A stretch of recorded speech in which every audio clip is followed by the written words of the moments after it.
To step into UT football history, you only need to step into Gus Manning's office. Doug Dickey had stayed here as a coach.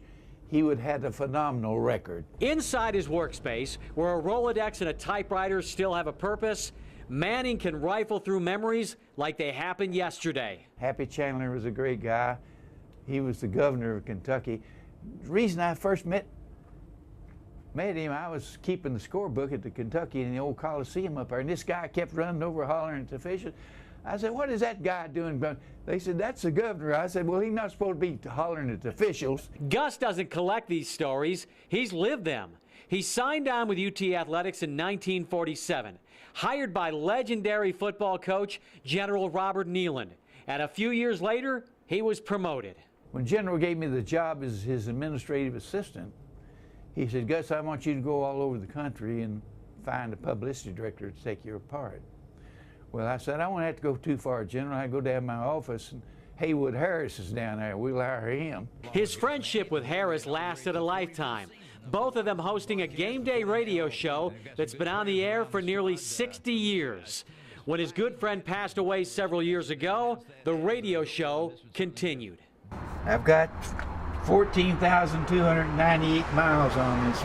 At the age of 90, Gus still gets around, mostly on his trademark scooter that's also been around since the Nealon era. We got that Cushman in 1962 when we built the upper deck. I'd take people up there. We had a special transmission put in it where it'd pull good, you know.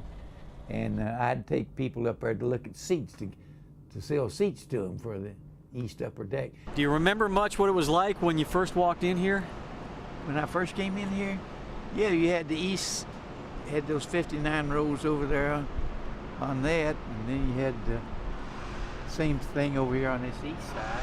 Where were you at when that picture was taken with the briefcase? Over here in this south end zone. Over there. On the east side, right in there. The briefcase picture. Of all the photos over all the years that Gus has been in, it's this one that's remembered most. We were playing Clemson, and Condridge Holloway was the quarterback. Larry Severs caught a touchdown pass there, put us ahead of Clemson. Now that briefcase that I had was full of money. Back then I would give the money to the players, $15 for their post-game meal, and they all had to sign for it. I had to be in charge of passing it out to them. Gus isn't handing out the meal money anymore, and his office time isn't quite as hectic as back in the day. When his duties were typed out on a 2-page sheet of paper, he still has the original signed by the General in 1960. I mean, he was so far apart, you know. He was a cold person to talk to, you know. He was a perfectionist, and everything he did was to perfection.